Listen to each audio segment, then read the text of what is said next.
വർഷങ്ങൾക്ക് ശേഷമുള്ള LDF യോഗം CPI ആസ്ഥാനമായ MN സ്മാരകത്തിൽ ചേരുമ്പോൾ എലുപ്പിള്ളിയിലെ മദ്യനിർമ്മാണശാല സർക്കാരിന് വീണ്ടും കല്ലുകടിയാകുന്നു.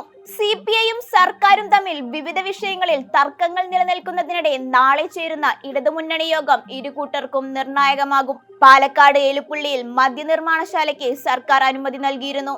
4 മന്ത്രിമാരടങ്ങുന്ന മന്ത്രിസഭാ യോഗമാണ് അനുമതി നൽകാൻ തീരുമാനമെടുത്തത്. എന്നാൽ പിന്നീട് CPI എതിർപ്പുമായി രംഗത്തു വരികയായിരുന്നു.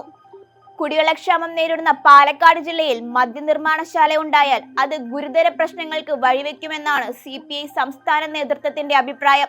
CPI നിലപാട് കഴിപ്പിച്ചതോടെ കുടിവെള്ളക്ഷാമം പരിഹരിക്കാതെ പദ്ധതി നടപ്പാക്കാൻ കഴിയില്ലെന്ന നിലപാടായിരിക്കും CPI LDF യോഗത്തിൽ നാളെ ആവർത്തിക്കുക. ഭൂഗർഭജല ചൂഷണം ഉണ്ടാകില്ലെന്ന ഉറപ്പ് മുഖ്യമന്ത്രി നൽകിയാൽ CPI എടുക്കുന്ന അടുത്ത നിലപാട് എന്താണെന്നാണ് എല്ലാവരും ഉറ്റുനോക്കുന്നത്.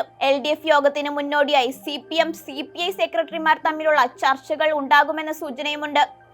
നാളെ ചേരുന്ന മുന്നണി യോഗത്തിൽ CPI ഇക്കാര്യം അവതരിപ്പിക്കും.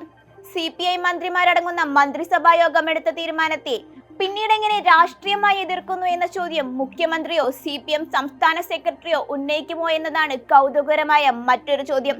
CPIക്ക് പിന്തുണയുമായി RJD ഉണ്ടാകും എന്നത് വ്യക്തം.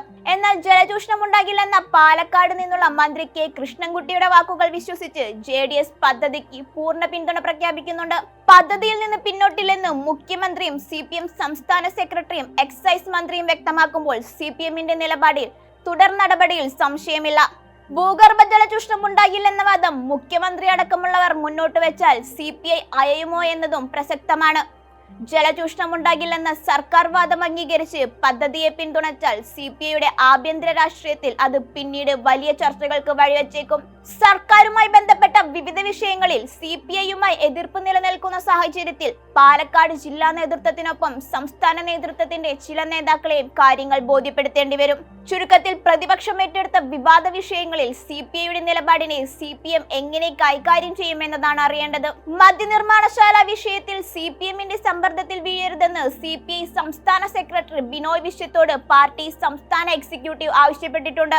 LDF യോഗത്തിലോ അതിനു മുൻപുള്ള ഉഭയകക്ഷി ചർച്ചയിലോ CPM സമ്മർദ്ദ തന്ത്രങ്ങൾ പയറ്റിയേക്കാനുള്ള സാധ്യത മുന്നിൽ കണ്ടാണ് CPI നിർവാഹക സമിതി നിർദ്ദേശം നൽകിയത്. MP രാജേഷ് MN സ്മാരകത്തിലെത്തി സെക്രട്ടറിയെ കണ്ടപ്പോഴും ബിനോയ് വിശ്വം കർശന നിലപാട് സ്വീകരിക്കാത്തതിലുള്ള അതൃപ്തി ചർച്ചകളിൽ അംഗങ്ങൾ പരോക്ഷമായി പ്രകടിപ്പിക്കുന്നുണ്ട്. കുടിവെള്ളവും ഭൂഗർഭജലവും ചൂഷണം ചെയ്തുള്ള ഒരു മദ്യനിർമ്മാണശാലയെയും പിന്തുണയ്ക്കേണ്ടതില്ലെന്ന് ആലപ്പുഴയിൽ ചേർന്ന CPI എക്സിക്യൂട്ടീവ് തീരുമാനിച്ചിരുന്നു.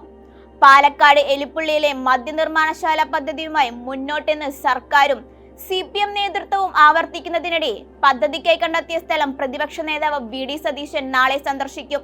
മദ്യനിർമ്മാണശാല വിഷയത്തിൽ കോൺഗ്രസിന്റെ തുടർ സമര പരിപാടികളും വ്യക്തമാക്കും. നാളെ ചേരാനിരിക്കുന്ന LDF യോഗത്തിൽ CPIയുടെയും പ്രതിപക്ഷത്തിന്റെയും നിലപാട് CPMനെ വിവാദങ്ങൾക്കും വിമർശനങ്ങൾക്കും വഴിയൊരുക്കുമോ അതോ മുഖ്യമന്ത്രി പദ്ധതിയുമായി മുന്നോട്ടു പോകുമോ എന്നാണ് ഏവരും ഉറ്റുനോക്കുന്നത്.